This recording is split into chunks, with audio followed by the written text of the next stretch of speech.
यशोदा के वैसे सुला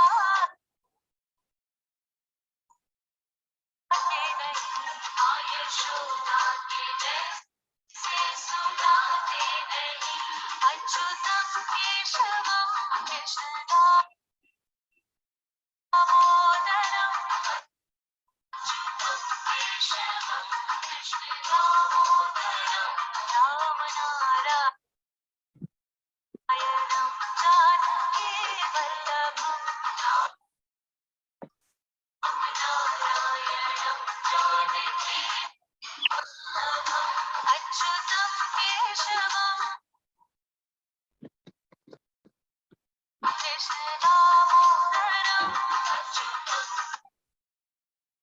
केशवं कृष्ण दामोदरं राम नारायणं जानकी वल्लभं। सर जय श्री कृष्णा जी। जय श्री कृष्णा। ये अटेंड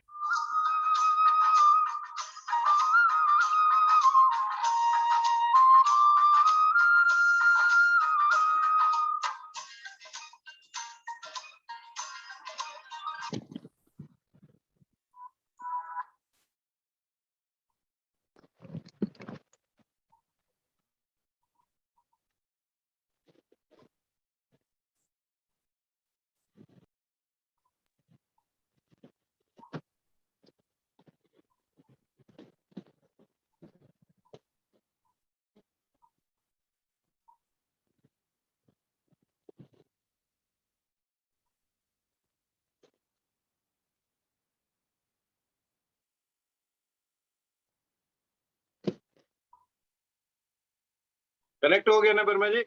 जी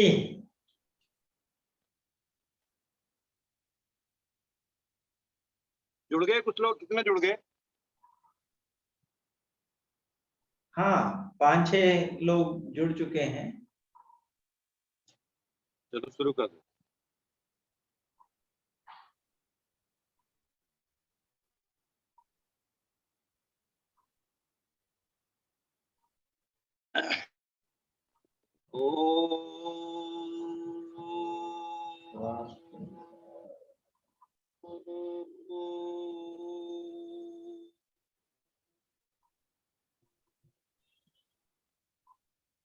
ओम नमो ब्रह्मण्य वासुदेवाय गोविंदाय हिताय च श्री कृष्णाय नमः। श्री कृष्ण जी महाराज से प्रार्थना कि आज के दसम स्कंद के गुणगान करने के लिए हमको आज्ञा दें और अपनी कृपा दृष्टि बनाए रखें। जय श्री कृष्ण। जय श्री कृष्ण। जय श्री कृष्ण। जय श्री कृष्ण। मित्रों, आज हम भागवत कथा के बहुत ही महत्वपूर्ण स्कंद, बहुत ही महत्वपूर्ण अध्याय दसम स्कंद पर पहुंच चुके हैं। 9 सीढ़ियां हमने पार की। उससे पहले 9 सीढ़ियों से पहले गीता जी का भी कुछ हमने ध्यान किया, मनन किया, गान किया, गुणों का वर्णन किया और उसके बाद 9 स्कंद भागवत जी कथा के भी हमने अध्ययन किए। अब दसम स्कंद बहुत महत्वपूर्ण इस दृष्टि से नहीं कि बाकी कम महत्व के हैं या बाकी महत्वहीन हैं, सबका महत्व है। क्योंकि यह दसम स्कंद इसलिए अधिक महत्वपूर्ण है, यह बहुत विस्तृत है, विशाल है। बाकी स्कंदों में से इसका क्षेत्रफल अधिक है, अर्थात अधिक कथा है, अधिक कहानी है। इसलिए आज जो है एक पार्ट ही हो पाएगा, कंप्लीट तो नहीं होगा। तो इसलिए जितना होगा उसको आज करें, बाकी हम कल इसको आराधना स्कंद की करेंगे। जी सर। अब दसम स्कंद के बारे में कहा है कि यह 2 दसम स्कंद की कथा में बताया गया है कि दो रस हैं और दोनों रस भरपूर हैं, उनका स्वाद अत्यंत उत्तम कोटि का है, उत्कृष्ट है। और वो दोनों रस क्या हैं? एक तो भगवान श्री कृष्ण स्वयं, एक रस वो है, उस रस का पान करने से क्या असंभव है, क्या नहीं हो सकता। और दूसरा रस राधा जी है। राधा जी के भी स्तुति करने से, उनकी भी आशीर्वाद, उनका प्रणाम करने से, उनको स्मरण करने से कृष्ण का स्मरण भी हो जाता है। तो ये दो रस हैं, राधा और कृष्ण जी महाराज के रूप। अब किसका नाम पहले लिया जाए, किसका स्तुतिगान पहले किया जाए, किसको अधिक महत्ता दी जाए, ये थोड़ा सा संशय पैदा हुआ। जब संशय पैदा हुआ तब बार बार कोई कार्य करने के बाद जब रिजल्ट एक ही आते हैं तो उसी को साइंटिफिकली टेस्टेड कहा जाता है। तो ऐसा टेस्ट, ऐसा साइंटिफिकली टेस्टेड जो रसों के बारे में है, इनके गुणों के बारे में है, या दोनों राधा तथा गोविंद, भगवान श्री कृष्ण तथा राधा स्वयं, जिसका भी पूजन करने से, अर्चन करने से वह दोनों प्रसन्न हो, या आपका कनेक्ट हो जाए गोविंद से और राधा से, उसके लिए उनका कैसे आराधना करनी चाहिए, उसके लिए केवल और केवल कृष्णम वंदे जगत गुरुम, यदि कृष्णम वंदे जगत गुरुम का अध्ययन कर लिया जाए, जप कर लिया जाए, मनन कर लिया जाए, तो कृष्णम वंदे जगत गुरु में भगवान कृष्ण के साथ राधा की भी स्तुति गान हो जाता है, क्योंकि राधा जो है कृष्ण के ही अंश मात्र, उनके साथ ही विचरण करती हैं, शारीरिक भी, मानसिक भी, आध्यात्मिक भी, हर तरह से। वहां राधा है, जहां राधा है वहां कृष्ण। इसलिए कृष्णम वंदे जगत गुरु का जो जप है, ये सूत्र भी उनको याद करने के लिए, उनको पूजन करने के लिए बताया। फिर भगवान के द्वारा स्वयं जब पृथ्वी विचलित हो गई थी तो और पृथ्वी में बहुत से अनाचार, अत्याचार, कदाचार हो गए थे, उधर युद्ध का भी विभीषिका पृथ्वी ने देखी थी, झेली थी, तो पृथ्वी बहुत ही कलुषित हृदय में थी, पृथ्वी बहुत ही दयनीय स्थिति में थी। तब पृथ्वी ने भी भगवान का स्मरण किया, भगवान से प्रार्थना की, हे प्रभु ये कैसी लीला तुमने रच दी। तब उस क्रम में परीक्षित जी बताते हैं, सुखदेव जी परीक्षित जी को बताते हैं, परीक्षित, भगवान को पृथ्वी की दुर्दशा का पहले से ही ध्यान था। क्या पहले से ही ध्यान है? क्योंकि भगवान स्वयं तो ईश्वरों के भी देव हैं, ईश्वरों के भी ईश्वर हैं, देवाधिदेव भी, तो उनको तो हर चीज का पता है ही है। इसलिए भगवान ने अपनी काल शक्ति के द्वारा, अपनी असीम कृपा के द्वारा, अपने विराट स्वरूप के द्वारा, अपने चारों तरफ जो भी विद्यमान है उसमें अपना निमित्त डालकर, निमित्त मानकर, अपने द्वारा आदेश देकर भी पृथ्वी को संवारने का काम किया। और इसी क्रम में उन्होंने, जो उनकी शक्ति थी भगवान की, पूरे पृथ्वी पर भ्रमण कर लिया, काल शक्ति रूपी अपने चरित्र से पूरे पृथ्वी पर भ्रमण कर लिया। और तब भ्रमण करते हुए उस पृथ्वी की दुर्दशा को सुधारने के लिए उन्होंने एक संदेश दिया कि जब तक या जब तक पृथ्वी पर लीला की जाएगी, भगवान का, राधा का स्मरण किया जाएगा, भगवत प्राप्ति के उपाय किए जाएंगे, तब तक मैं इनके साथ ही विचरण करूंगा। तब तक मैं स्वयं जो इस क्रिया को करेगा, जो इस लीला का गान करेगा, जो इस लीला के माधुर्य को फैलाएगा, मैं उसके साथ रहूंगा। और इसको साथ रहने के लिए उन्होंने एक विशिष्ट उपाय भी दिए, विशिष्ट मार्ग भी दिया। वो कहते हैं कि मैं इसीलिए यदुकुल में जन्म लिया है और अपनी लीला का विचरण इसीलिए यदुकुल में आके मैंने किया है। और यह बात ब्रह्मा जी ने स्वयं भी देवताओं को बताई। यदुकुल में जन्म लेने का भगवान श्री कृष्ण का क्या मतलब है? विष्णु जी महाराज के द्वारा यदुकुल में ही श्री कृष्ण जी के रूप में क्यों जन्म लिया गया, ताकि वह प्राणी मात्र के समस्त चर अचर जीव जंतुओं के शरीर में वो पृथ्वी में विचरण करें, उसकी दुर्दशा को ठीक करें, उसके कष्टों को ठीक करें, उसमें आतताइयों से मुक्ति दें। फिर भगवान का गर्भ में प्रवेश और देवताओं के द्वारा गर्भ की स्तुति की गई। शुरुआत के जब हमारा स्कंद चल रहे थे, दूसरा स्कंद, तब उसमें एक पुंसवन संस्कार की बात आई थी। और पुंसवन संस्कार कब किया जाता है, क्यों किया जाता है, उसके बारे में हमने थोड़ी सी बखान किया था, जानकारी दी थी। हालांकि वो संस्कार 14 संस्कारों में से एक संस्कार पुंसवन संस्कार भी है, जिसको ज्योतिष के लिए, ज्योतिषी उपाय के लिए प्रयोग किया जाता है। या प्रिडिक्शन करने में भी हम इन संस्कारों को, कब संस्कार हुआ या नहीं हुआ, उसका भी कुछ विचार करें।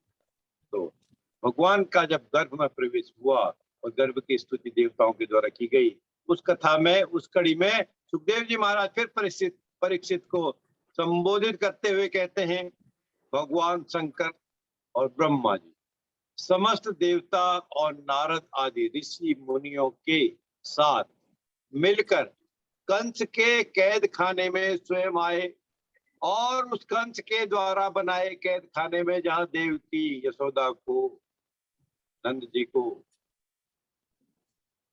बंधक बनाया गया था, अपनी बहन देवकी और वासुदेव जी को, तो वहां उन्होंने भगवान हरि की स्तुति की और उसी स्तुति करते हुए देवकी जी को भगवान कृष्ण की जो माता थी उनको रिझाने लगे, समझाने लगे, बुझाने लगे और बात करने लगे, उनको संबोधित करने लगे। संबोधित करते हुए देवी देवता क्या कहते हैं, नारद मुनि के साथ अन्य मुनि भी, हे माता जी, हे माता श्रेष्ठ, यह बड़े ही सौभाग्य की बात है कि आपकी कोख में हम सबके कल्याण के लिए, इस पृथ्वी के भूलोक के कल्याण के लिए स्वयं भगवान पुरुषोत्तम ज्ञान, बल आदि अंशों के साथ पधार चुके। तो यह देवकी को भगवान देवताओं ने और नारद आदि ऋषि मुनियों ने यह कैद खाने में स्वयं जाकर यह बात बताई। फिर देवकी को ढाढ़स बताते हुए, समझाते हुए उन्होंने कहा कि हे माता श्री, आप कंस से बिल्कुल भी ना डरें, भयभीत ना हो, भयाक्रांत ना हो, क्योंकि वह कंस, दुष्ट कंस तो कुछ ही दिनों का मेहमान है और आपका पुत्र जब पैदा होगा तब उसके बाद वह शीघ्र ही या बहुत जल्दी ही पैदा होने के बाद शीघ्र ही वह उस दुष्ट आत्ताई कंस का संहार कर देगा। तब उन्होंने ये बात नहीं बताई कि यह कृष्ण के रूप में विख्यात होगा और साथ ही कंस का संहार करने के बाद उस यदुवंश की रक्षा भी करेगा, यदुकुल का नाम भी आगे बढ़ाएगा। और उसके बाद भगवान श्री कृष्ण जी महाराज स्वयं का प्राकट्य हुआ, उनके दर्शन हुए, उत्पन्न हुए। उस कड़ी में सुखदेव जी फिर परीक्षित जी को संबोधित करते हुए बताते हैं कि हे परीक्षित, जब कुछ वाइब्रेशन हो रहा है। ये परीक्षित जी, जब जन्म मृत्यु के चक्र से दूर करने वाले, जन्म मृत्यु के चक्र को छुड़ाने वाले जनार्दन विष्णु स्वरूप, विष्णु अवतार के जन्म का समय था, तो उस समय चारों ओर, चारों तरफ अंधकार का साम्राज्य था। भाद्रपद महीने की घटाएं घिरी हुई थी, तेज वर्षा थी, बिजली कड़क रही थी, गिड़गिड़ा रही थी। बिजली गड़गड़ाने से और भी कोई आवाज नहीं सुनाई दे रही थी। चारों तरफ अंधकार ही अंधकार था। और उसी रात्रि के समय, अर्धरात्रि में, जो सबके हृदय में, मन मस्तक में जो विराजमान है विष्णु जी महाराज, उन्होंने स्वयं देव रूपिणी, देवी के समान जो देव की है, उनके गर्भ से विष्णु जी महाराज एक अवतार के रूप में प्रकट हुए। उनका जन्म हुआ, भगवान श्री कृष्ण का प्राकट्य हुआ। और वह उस समय ऐसा लगा जैसे पूर्व दिशा में, ईस्ट की तरफ को सूर्य जब प्रातः काल में उदय होते हैं, तो उसी तरह पूर्व दिशा में सूर्य के उदय होने की तरह 16 कलाओं वाले पूर्ण चंद्रमा का उदय हो गया। अर्थात श्री कृष्ण का जन्म होते ही ऐसी मनोहरी दृश्य उत्पन्न हो गया। फिर सुखदेव जी महाराज बताते हैं, हे परीक्षित, तब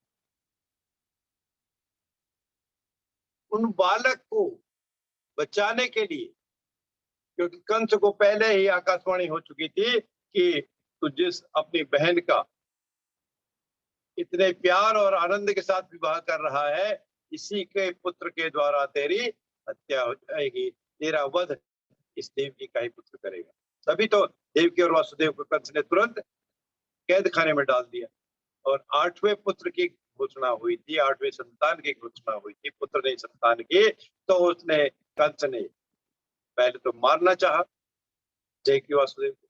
जब बहन को मारने में पाप लगेगा, ऐसी व्यवस्था राजमुनियों ने दी, देवर्षियों ने दी, तब उसने उनको कैद खाने में डाल दिया और उनसे प्रॉमिस कर दिया, जो भी उनकी संतान होगी उनको एक एक करके कंस को दिया जाएगा। जब तक 7 संतानें होती रही,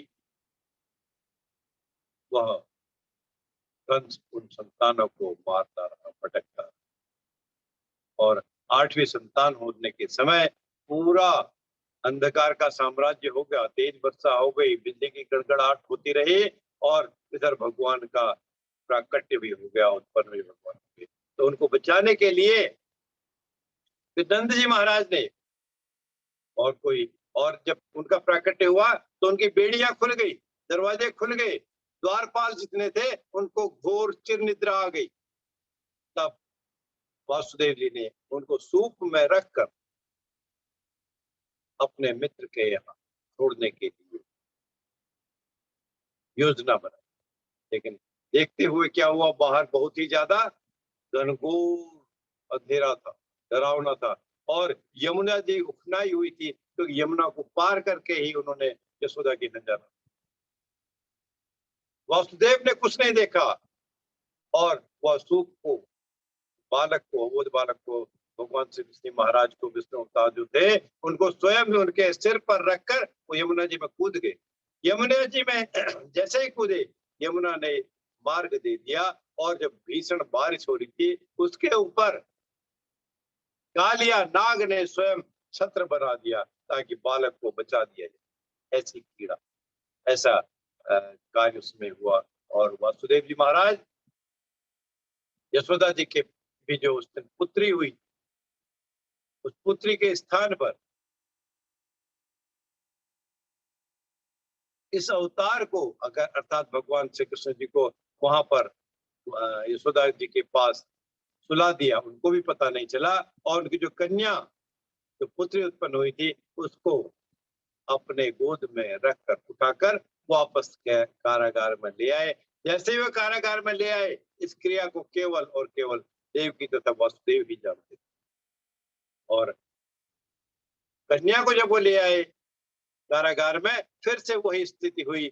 आसमान भी साफ हुआ, उनकी बेड़ियां भी लग गई, और वो जितना कैद खाना था, जेल थी, उसमें बंदी जितने संतरी थे वो सब भी जाग गए। यह भगवान की लीला। और फिर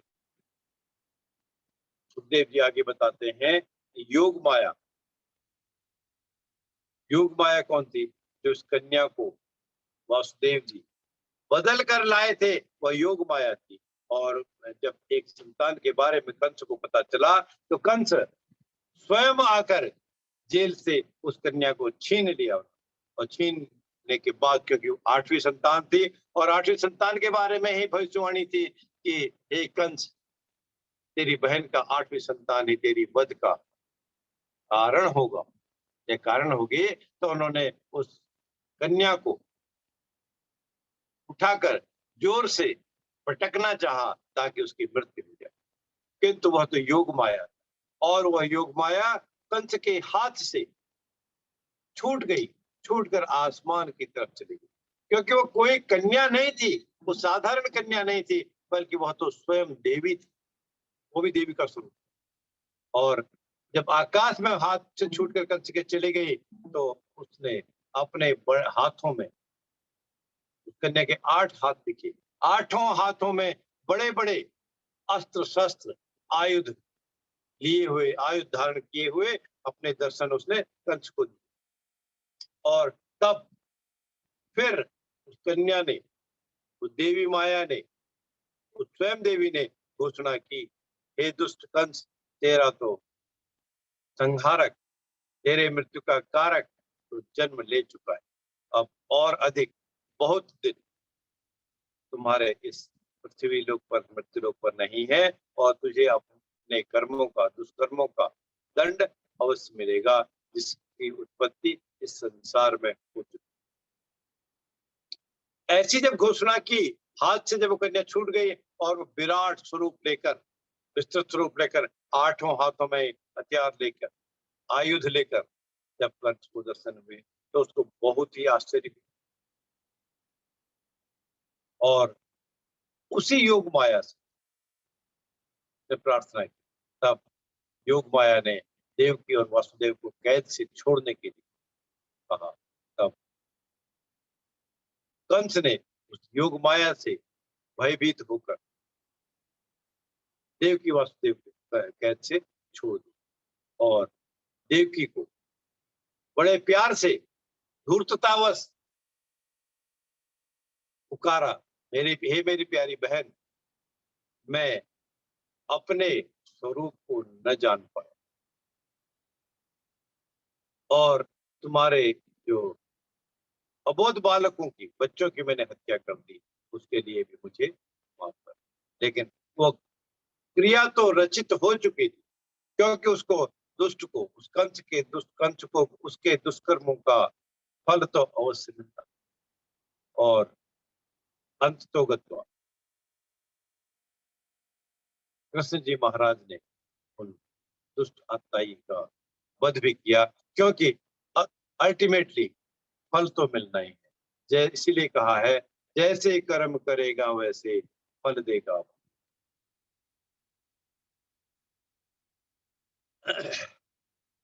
फिर भगवान का जन्मोत्सव की महत्ता है, जन्मोत्सव मनाया गया। देव जी फिर बताते हैं, हे परीक्षित, उस दिन जब कंस का वध हो गया, नंद बाबा के ब्रज में सब प्रकार की सिद्धियां, रिद्धियां, अटखेलियां करने लगी, वह आनंद मनाने लगी। उधर भगवान का जन्म हो चुका, और उधर कंस का वध भी, खुशी मनाने लगे। और खुशी मनाते हुए में उन्होंने अपने पराये का भेद छोड़ दिया। शोक, हर्ष, भय, द्वेष, लाभ, राग, द्वेष, मोह, मद, इन सब का त्याग किया, क्योंकि वासुदेव जी बहुत भयाक्रांत थे। उनको देवकी बहुत भयभीत थी, भगवान की क्रिया के बाद भी, कंस के वध के बाद भी। कंस के नाश होने के बाद भी, तो इसलिए उन्होंने वहां बहुत सारी बातें, बहुत सारी क्रिया की, और संदेश यही था कि जो भी जीव, जो भी इंसान, जो भी मनुष्य अज्ञानतावश, लोभ मोह में इसके पास में फंसा रहता है, इसमें जकड़ा रहता है, वह भयाक्रांति होता है। इसलिए इस पास को, मोह पास को त्याग देना चाहिए। अब आगे का मार्ग आपके लिए भी प्रशस्त है, और जब भगवान की शरण में जो भी चला जाता है, उसका मार्ग जो प्रशस्त होता है, फिर उसको किसी से डर नहीं रहता, बल्कि वह भगवान की कृपा मानकर, भगवान के कर्म, भगवान की क्रियाएं मानकर ही हर चीज को अपना लेता है, और सारी बातों को अन्यथा दूर रखता है। इसी कड़ी में आगे पूतना के उद्धार की थोड़ी सी कथा है। पूतना कौन थी? एक राक्षसी थी, और उस पूतना ने भगवान को मारने की इच्छा से, दुष्टता से, उनको अपने स्तनों में हलाहल विष लगा दिया, और उस विष के साथ ही भगवान को दुग्ध पान कराने की चेष्टा की।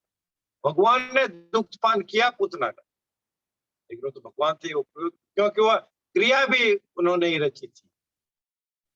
तो उसी दुष्टता के कारण, भगवान को की गई धूर्तता के कारण पूतना का भी संहार हुआ।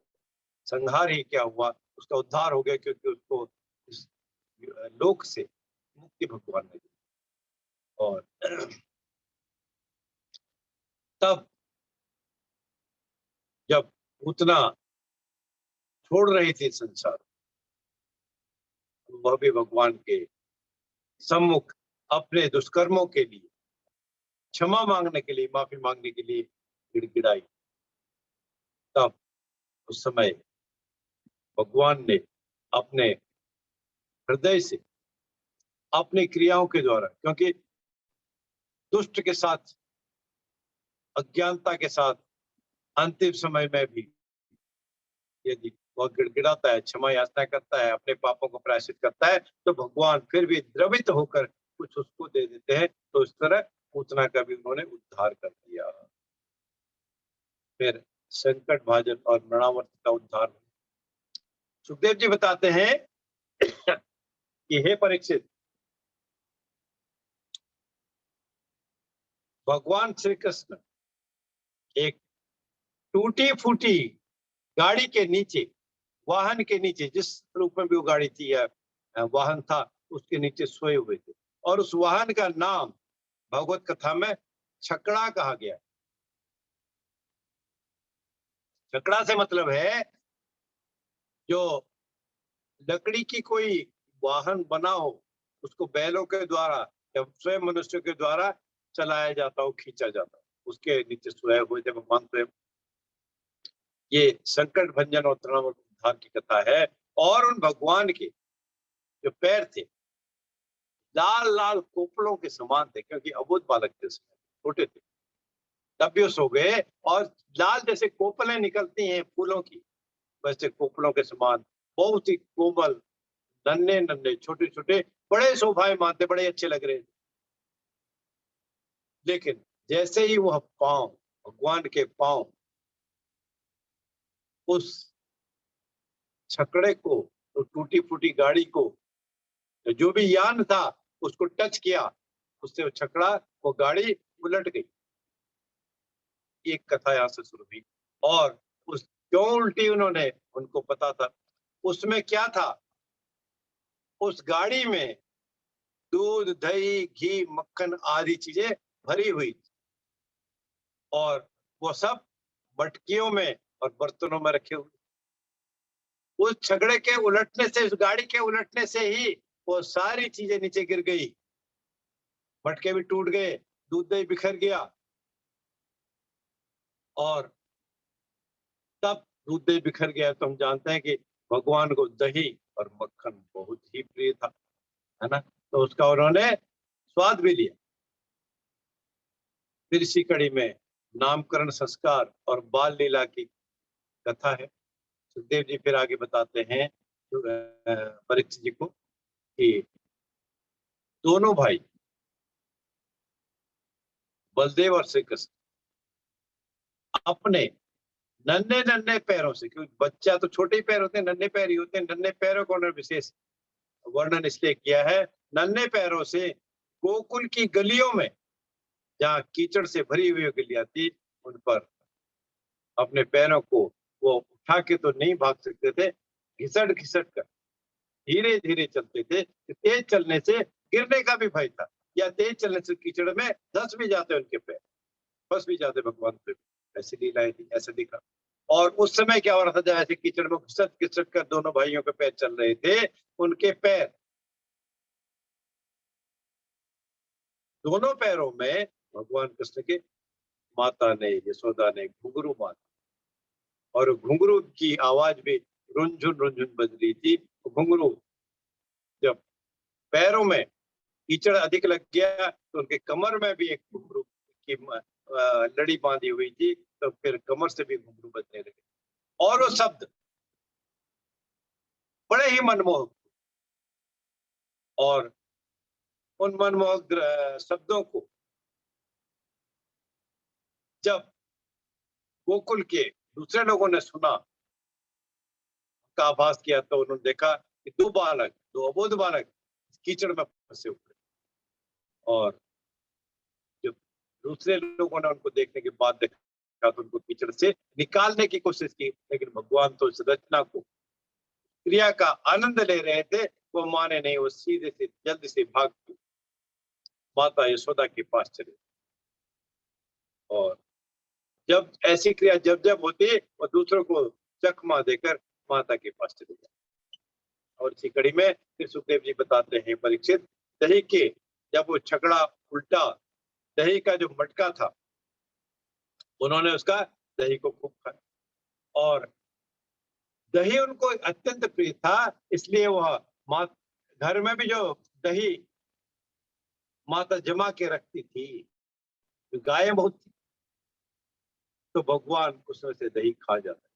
अब जब ऊंचे में माता ने दही के मटके को रख दिया, तो वह डंडा मार के भी उसको तोड़ देते थे, ताकि दही नीचे गिर जाए और उसको खा जाए, या मटके को गिरा दें तब खा जाए। तो इस तरह एक बार उसको, दही को ढूंढने के लिए जब बहुत ऊंचे में रख दिया, नहीं निकल पा रहा था, तो भगवान श्री कृष्ण ने एक और रचना की, एक और क्रिया की।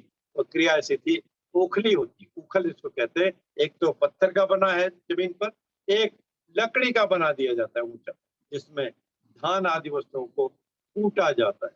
धान का जो छिलका निकालने की क्रिया है, जिसके बाद चावल निकलता है, उसके छिलका निकल के उसको ओखली में कूटा जाता है, मूसल से कूटा जाता है। तो ओखली को उन्होंने लगा दिया, उस ओखली को सीढ़ी की तरह उन्होंने प्रयोग किया, और फिर वही दही और मक्खन निकाल लिया। दही मक्खन निकाल कर आसपास एकत्रित हुए। दिन का समय था, माता यशोदा की शिकार से बाहर गई थी। आसपास जितने भी बंदर थे, उन बंदरों को भी खिलाया, बंदरों को भी उन्होंने लुटाया। इसीलिए शायद वृंदावन में आज के समय भी अगर जब हम जाते हैं, बंदर बहुत सारे मिलते, बंदर कुछ भी ले जाते हैं, आपका जेब से भी सामान ले लेते हैं, हाथ का सामान भी ले लेते हैं। और अगर दही मक्खन मिल जाए, मक्खन मिश्री मिल जाए, उसका स्वाद वो बहुत ज्यादा लेते हैं, आपका चश्मा भी ले जाएंगे। और कोई चीज ले जाने के बाद आपने उनको खाने पीने की चीज दे दी बंदरों को, तो वो आपकी चीज को फेंक देते, वापस कर देते, दे देते। ऐसी क्रिया, वही क्रिया निरंतर बंदरों के रूप में आज भी वृंदावन में विद्यमान है। इसलिए जो माखन मिश्री या दही को उन्होंने बंदरों को भी खिलाया, उसकी बात फैल गई, पता चल गया। और यह जब माता यशोदा को पता चले, तो यशोदा ने चौकन्ने होकर धीरे धीरे भगवान के पास पहुंची, और भगवान को ऐसा न करने के लिए समझाने लगी, लेकिन भगवान तो माने नहीं। भगवान कहते हैं, मैया मोरी मैं नहीं माखन मक्खन खायो, मैया मोरी मैं नहीं माखन खायो। भोर भयो गई यन के पीछे, मद वो चलो जो है मोही पठायो। वो कहते हैं माँ मैंने कहा मक्खन खाया, मैंने तो खाया नहीं, क्योंकि तू माँ तो मेरे को तो भोर होते ही सवेरे होते ही गायों की रक्षा करने के लिए, दिखाने के लिए, उनको चरागाह में चराने के लिए भेज देती है, फिर मेरे पास कहाँ से मक्खन। भगवान जाते तो थे गायों को चराने के लिए माँ के आदेश से, लेकिन उनकी कलाएं ऐसी थी, उनकी लीलाएं ऐसी थी, फिर भी चुपचाप से आके वो यह काम कर ही डालते थे। फिर बाल लीला के बारे में आगे नारद जी बताते हैं। नारद जी ने नल कुबर और मणिग्रीव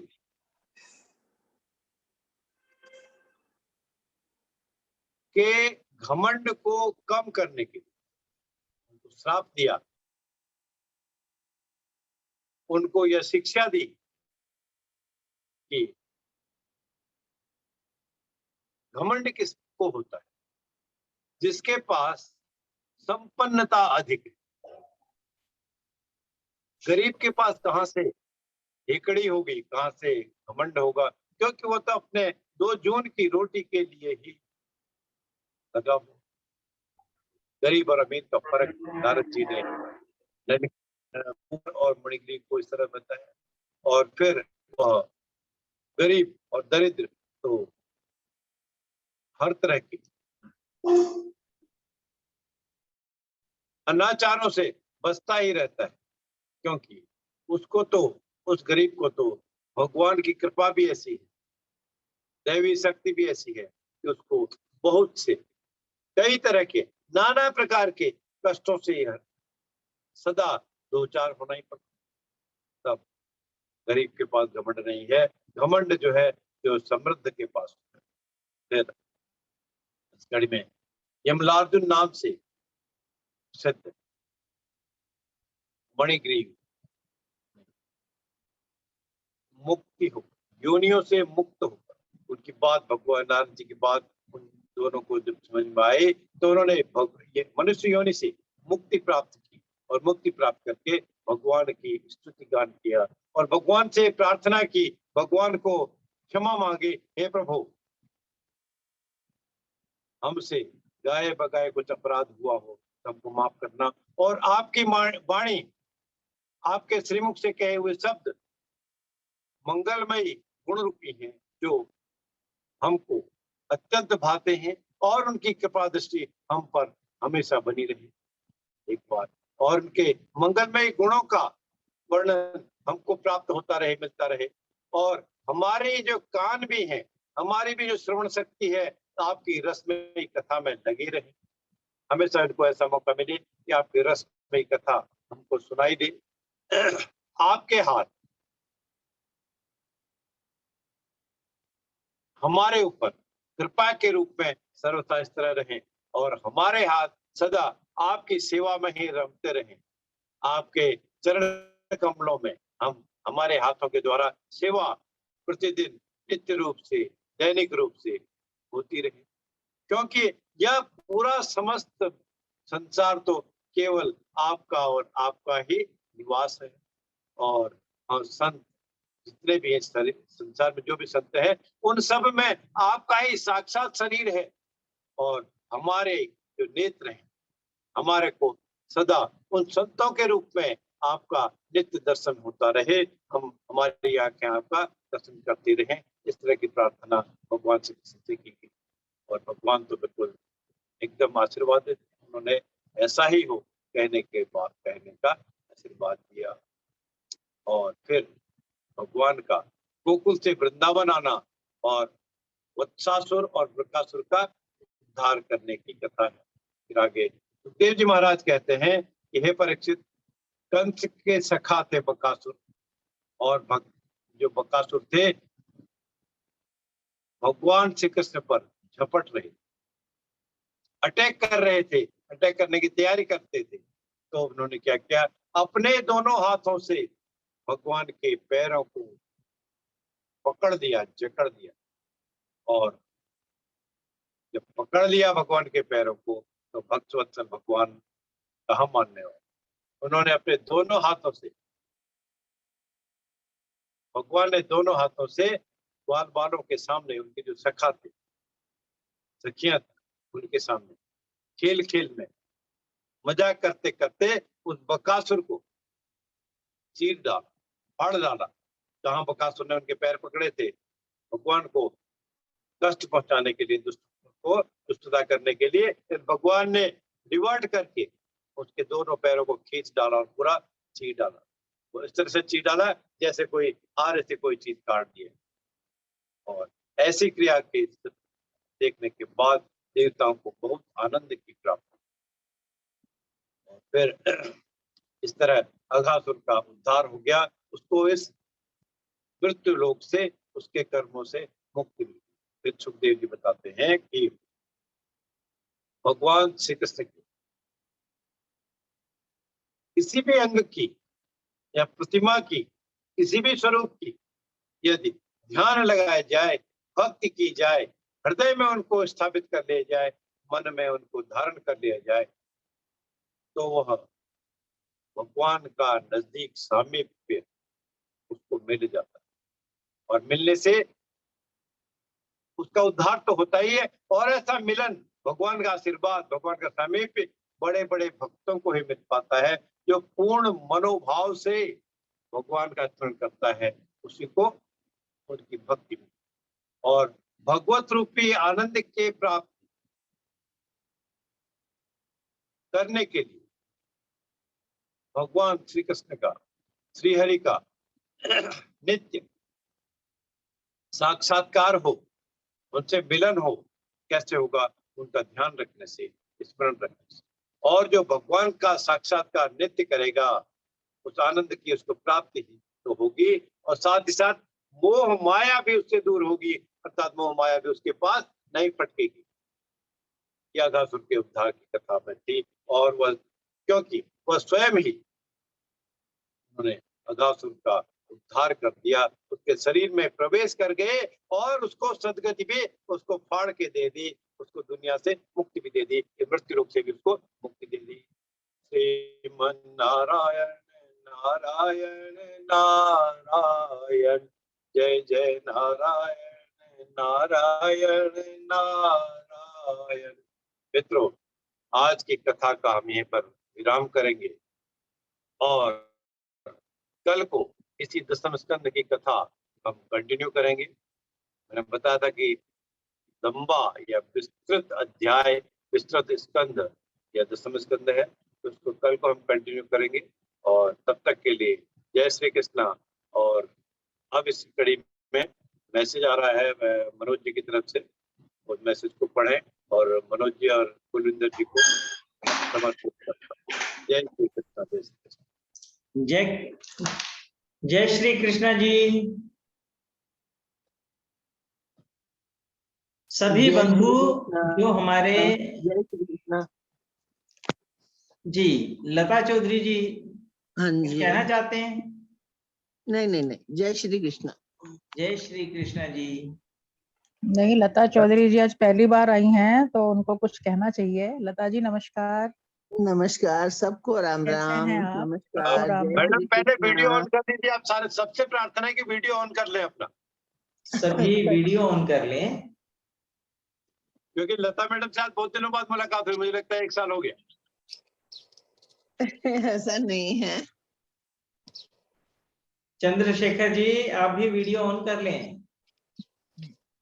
चलिए मनोज जी, कोई बात नहीं, सुबह सुबह कई बार कोई बात आदमी नहीं, अपनी कोई अन्य था ना। सत्संग वृत्ति में बैठे होते हैं।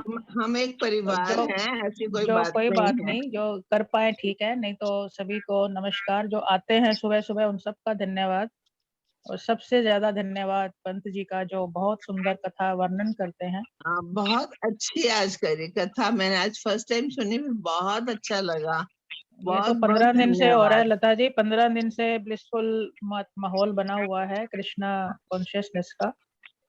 हाँ, और मनोज जी का ही ये हमने जिम्मेवारी सौंपी हुई है उनको कि सबको लिंक भेजते हैं, तो वो लगे रहते हैं। वो भी सब अपनी अपनी ड्यूटीज, अपने उत्तरदायित्व को अच्छे से निभा रहे हैं। और ईश्वर का धन्यवाद करते हैं कि सबको सन्मति दे रहा है, बुद्धि दे रहा है, तो ये उपक्रम हमारे माध्यम से हो रहा है, हम निमित्त मात्र हैं। और सभी का धन्यवाद जिनका जो आते हैं, जुड़ते हैं और इस कथा का श्रवण करते हैं और ये पुण्य प्राप्ति करते हैं। सभी का धन्यवाद, सभी का धन्यवाद। मनोज जी। नारायण नारायण दीदी। नारायण नारायण नारायण। विभा जी कैसे हैं आप? पंत जी बेचारे सुबह सुबह लग जाते हैं। नहीं, उन पे तो ईश्वर की असीम कृपा है ना, वो तो अति कृपा बोलते है। हैं बोलते हाँ। हैं, वो बेचारे नहीं है, उनका तो जन्म सफल हो रहा है। उनका तो जन्म सफल हो मनोज रहा जी है। नमस्कार। नमस्कार जी। नमस्कार नमस्कार। सभी जो हमारे साथ जुड़ते हैं उनसे एक रिक्वेस्ट है कि प्रभु श्री कृष्ण की लीलाओं और उनके जो बाल रूप है या सभी उन्होंने हमें जो सीख दी भागवत के रूप में, जो 12 स्कंद आदरणीय ललित पंत जी हमें सुना रहे हैं और जिसके अमृत वाणी से हम सभी सराबोर हो रहे हैं, उसके लिए आदरणीय सुशील अग्रवाल जी ने सभी जुड़ने वाले कृष्ण भक्तों को उनके द्वारा लिखित भागवत परिचय उपहार स्वरूप देने का बोला है। और साथ ही जो भी हमारे साथ जुड़ रहे हैं उन सबको कृष्णा के 15 दिन जो विचारों के साथ आप जुड़े हैं उसके लिए सर्टिफिकेट दिया जाएगा। तो आप सभी अपना नाम, फोन नंबर और एड्रेस लिख दें, पर्सनल में लिख दें या यहाँ जो इनबॉक्स है उसमें लिख दें, ताकि आप सबको वो भेजा जा सके। जो हमारे नजदीक हैं उनको हम पर्सनली भी दे सकते हैं और जो दूर हैं उनको पोस्ट भी कराया जा सकता है। तो आप सभी अपना नाम, फोन नंबर और एड्रेस जरूर लिख दें।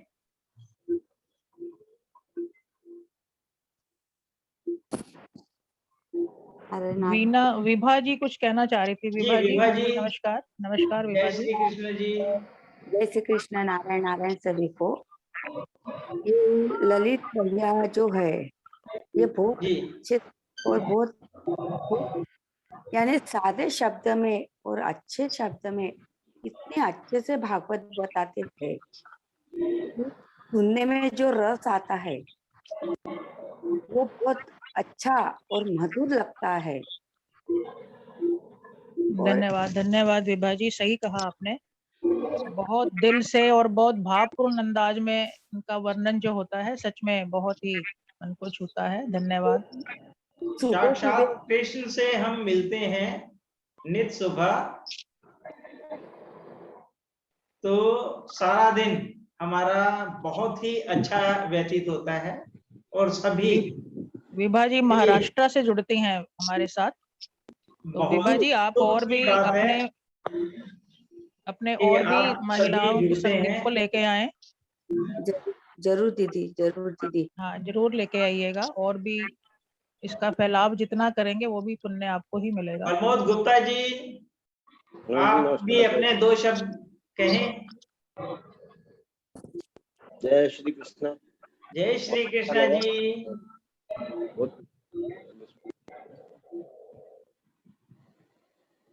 लोगों से सुरेश शर्मा जी जय श्री कृष्णा जी। बहुत आनंद आ रहा है सर, बहुत आनंद आ रहा है। नियमित रूप सुनने से बहुत ही अच्छा लग रहा है। बड़ी आपकी कृपा है जो हमें इस सत्संग की ओर आप लेकर आए हैं सुबह सुबह। धन्यवाद आपका सर। ऐसे है, ये तो सब कृष्णा का आशीर्वाद है।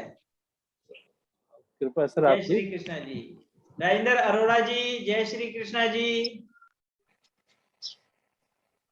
जय श्री कृष्ण जी। जय श्री कृष्ण।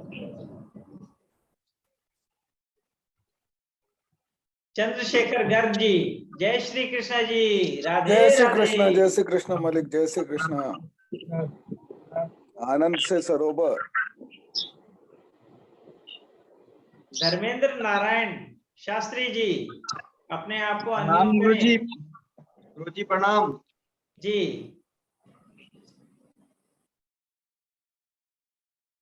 बात सुनकर बहुत अदन प्राप्ति हो रही है गुरु जी। जी शिव शर्मा जी, जय श्री कृष्णा।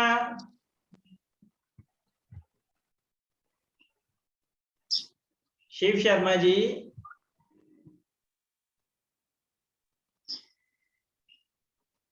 सभी अपने अपने माइक को अनम्यूट कर लें और जो प्रभु के निमित्त आपके दो शब्द हैं उनमें धन्यवाद स्वरूप आप जो बोलना चाहते हैं आप बोल सकते हैं।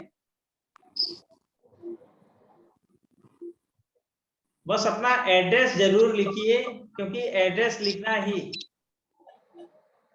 हमारे लिए सबसे ज्यादा जरूरी है। सबका परिचय हमारे पास आना जरूरी है। आप सबका परिचय होगा तो हम आपके पास भागवत भेज सकेंगे।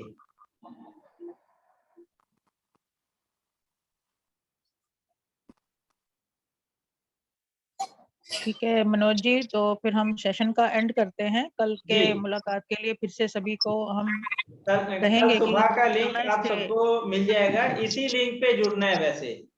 सभी समय से जुड़ें। हाँ, और इसी लिंक पे जुड़ना है तो सभी समय पे जुड़े। 6 बजे से पहले ही मैं स्टार्ट कर देता हूँ इसको।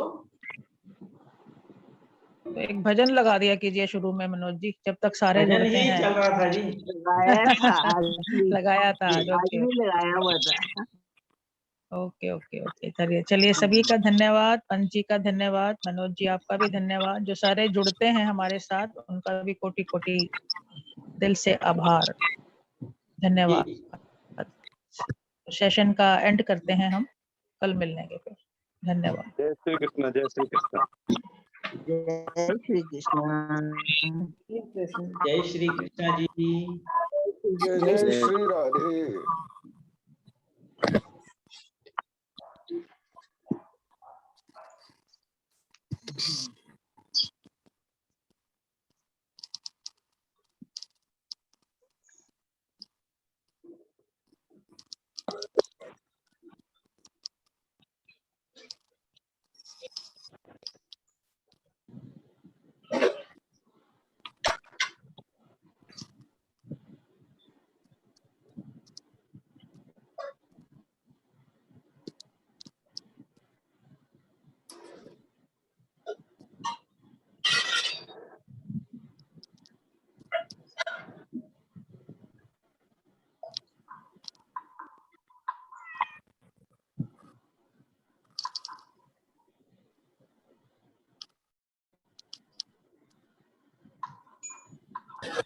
दिल्ली 95, गुड़गांव दिल्ली 95। अच्छा कांति जी, दिल्ली 95। फोन नंबर भी लिखें।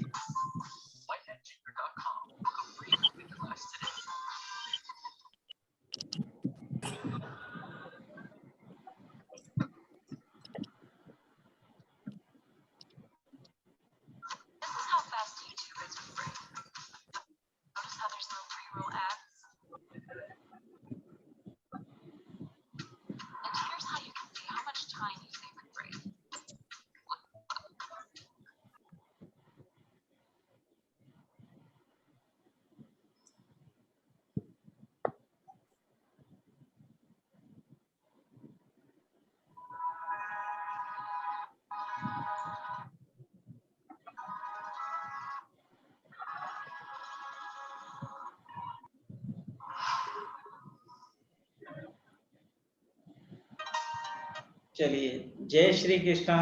जय श्री कृष्ण। आज का सेशन यहीं समाप्त करते हैं।